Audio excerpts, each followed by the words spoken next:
Hello everyone, this is part 3 of my series on social engineering.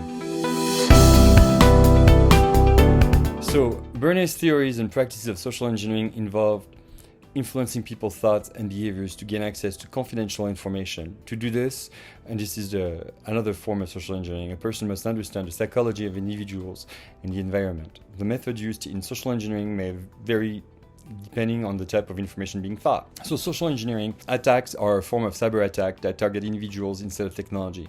So generally, the attacker will interact with victims to gain their trust and convince them to provide sensitive information or to do something they usually wouldn't do. This can be done via email, the telephone, or other method of communication.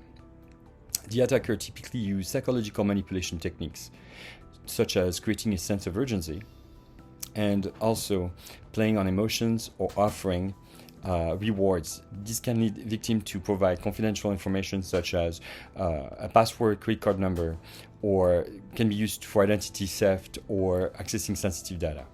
So you know how they call old people and they say, I'm your grandson, I'm in jail, I need your help, or call someone and say that they've won something but they need a credit card to ship it.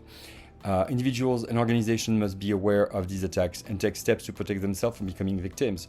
If you need more information on the subject, you should watch the documentary on Netflix called The Tinder Swindler. It's a guy that basically went on Tinder and tried to connect with women, but then gathered information and basically got them to swindle money out of them. So, for example, a person may attempt to gain access to financial records by posing as a bank representative and convincing the customer to give personal information. In addition, a hacker may try to gain access to a system by using a phishing attack to gain access to passwords. So you get a link in your email and it says click on this, and then you realize that your computer has been taken over.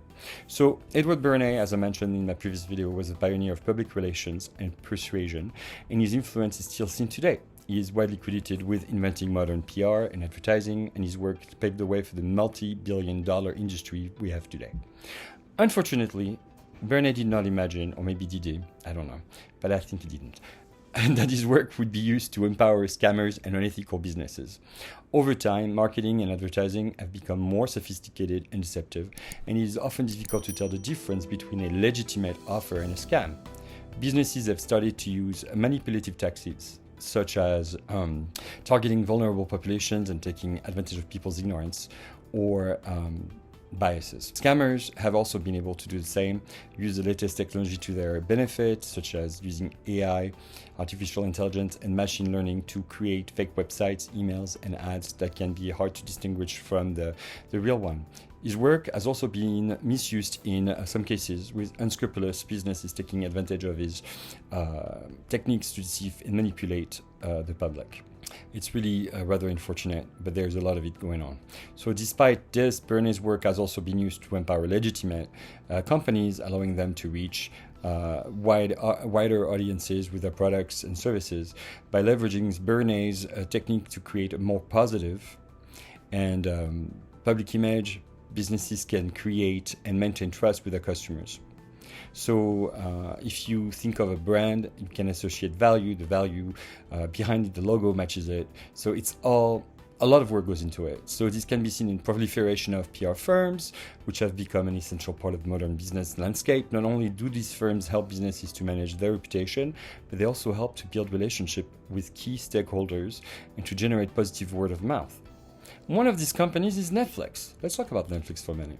The popular streaming service that has significantly impacted how people watch and consume media.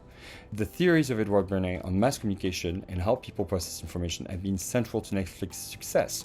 Netflix has become the to-go source for television and movies due in part of Bernays' groundbreaking ideas about how to shape public opinion. His theories on the engineering of consent have been essential to the way Netflix has been able to appeal to wider audiences, convincing them to subscribe and stay subscribed. Bernays' work on propaganda has also been key to Netflix's success, helping them craft a message to draw in new viewers.